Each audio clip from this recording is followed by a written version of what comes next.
Mhm.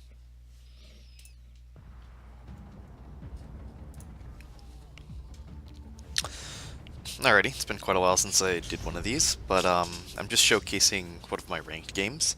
I really haven't played too much ranked this season, as I've been busy with just other real life stuff. But yeah, I want to show you why the New Orleans is my pick for ranked.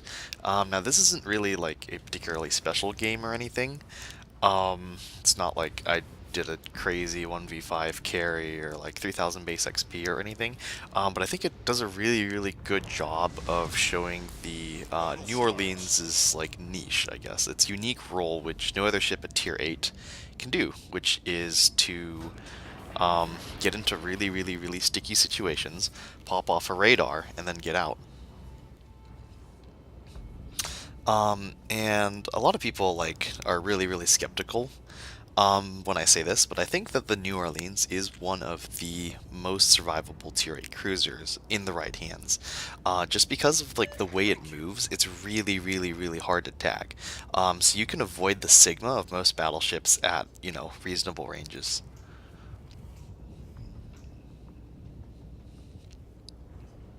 So I'm looking over at that island at B, and I'm thinking, okay, so what I want to do is I want to creep up really close to it, and then I'm going to use that island to turn out. And on my way out, I'm going to radar if the cap starts being contested. That way I'm going to have free shots on the cap. My team is going to have free shots on whatever is in the cap, and it would have already been turned out, so there's like the low chance that I'll take a lot of damage.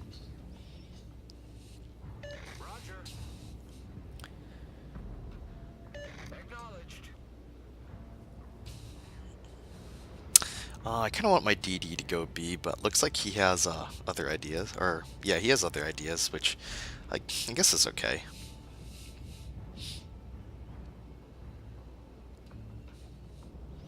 See that D is being capped, so I'm going to get up as close as I can, abusing this island so I'm not spotted, pop the radar while I'm turning out, and by the time I'm turned out, I should have free shots into the cap, and I should be kiting away.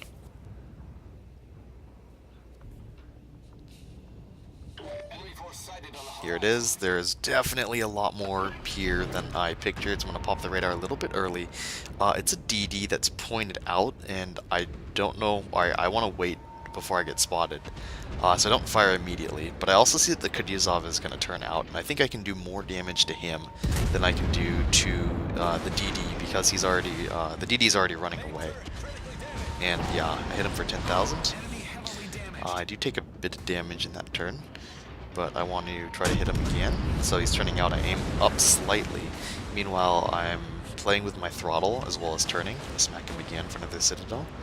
And my team's all nice and smoked. And I kind of want to enter the smoke at first, but I realize, wait, I'm the only person spotting all these things. See, as soon as I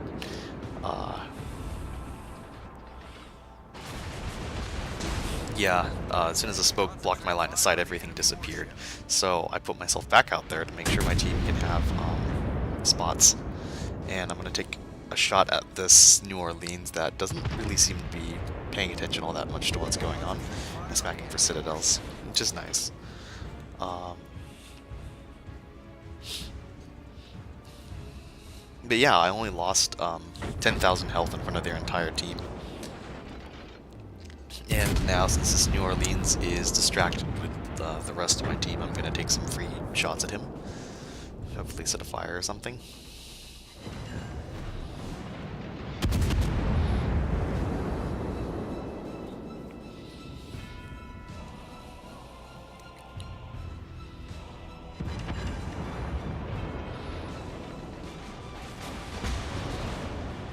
See that the Bismarck fired at me, and I'm always firing HE.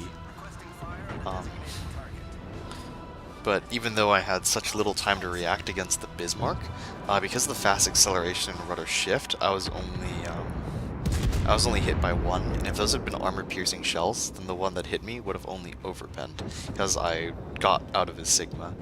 So I'm not getting like multiple waterline penetrations. That's the kind of thing that can lead to full pens or citadels. And now there's these two Bismarcks here, and I'm actually watching these shells like with the New Orleans, it's so maneuverable that when you put yourself in like a 45-degree angles and are going slow relative to the enemies, uh, an enemy battleship that's behind you at a reasonable distance, and you can see his shells arcing in the air, you can decide whether or not to complete the full turnout, depending on where those shells are. And if there's a gap, you can slip through them very, very reliably, which I find is really, really amazing about this ship.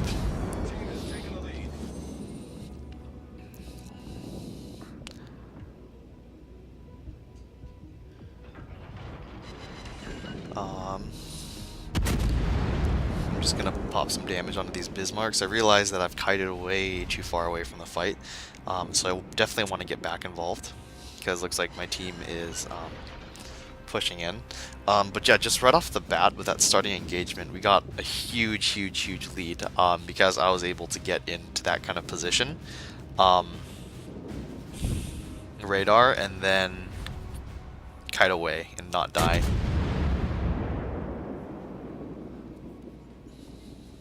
And I was also able to nab 30,000 damage worth of cruiser hit points while I was at it.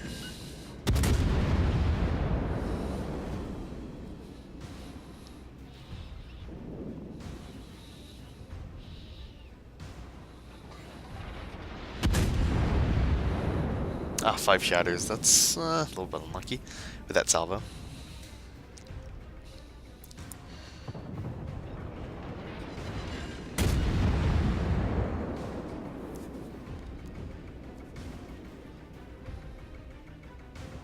Torpedoes to starboard. Notice that Benson pop up, and I just do a quick snapshot.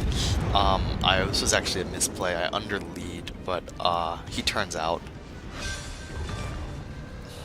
Enemy destroyer blown up.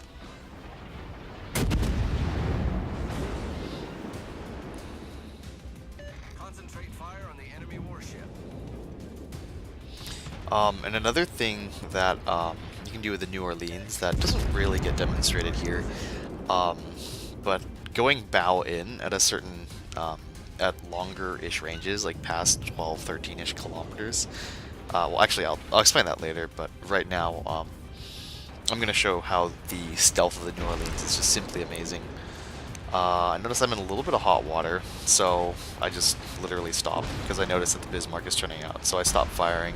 And I also notice that the Kutuzov is over there, and he's not fully turned out relative to me, but I think he will soon. So I'm going to hold my shot, and I'm just going to wait for the Kutuzov to kind of just go where I want him to.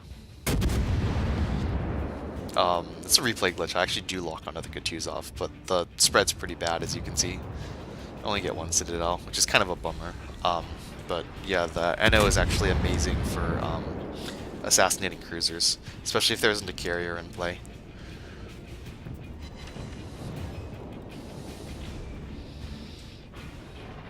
Since there is that giant lob of battleships, I am angled out in case any of them decides to turn this way. I don't want to get caught head-on against the battleship in close range. But yeah, as I was saying earlier, there's a certain dodging pattern when you're going head-in towards a battleship that can really, really mitigate damage to a really, really nice degree.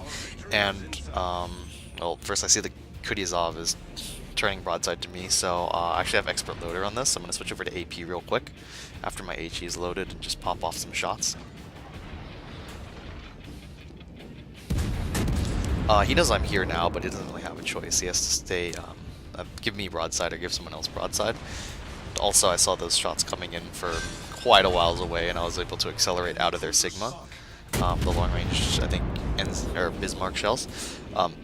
But what you want to do is you want to time their reload. So, I mean, a lot of people take adrenaline rush nowadays, so I usually wait just like 25-ish seconds, and then pretend like you're gonna turn out, and just wiggle like 45, and then right when you see their guns are like dead on you, you tap D, and then as soon as you see the gun flash, or tap D, but just tap the direction you were turning, tap the keys, and as soon as you see the gun flash, you full slow down and turn in, and the shells, even if they do hit you, they'll just overpen. It's a really, really nice little trick with the New Orleans. I think it's applicable to other cruisers, but I haven't gotten as reliable results. The battle's basically just kind of in the cleanup stage right now. Uh, Not a whole lot going on. But yeah, hopefully this demonstrated like some of the strengths of the New Orleans in ranked play. Um, in a lot of ranked matches, you won't be seeing carriers, so it can really, really abuse its stealth, and also with its just general survivability combined with its radar, it can be a huge bully to DDs. There's only one DD this match, so you didn't really get to see a lot of that. But in DD heavy matches, the New Orleans is an absolute terror to enemy DDs. You can zone them away from caps super, super easily. Fortunately, that Bismarck is just a little bit outside of my firing range.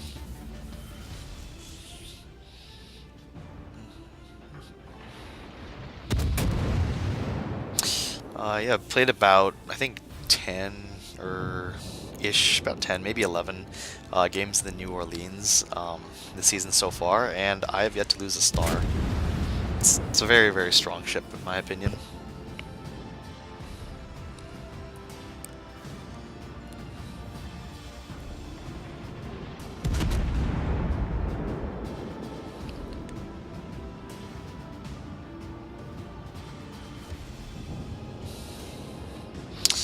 Right here demonstrates something that the New Orleans is definitely very, very bad at, and that would be chasing a battleship. It has horrible, horrible DPS against mobile targets that are kiting away from it. Um, I mean, I can't think of any cruiser that's particularly good at it, but the New Orleans is especially bad at it because of the, I guess on the long-ish side, HE shell arcs, and also it just doesn't have that great DPM at range.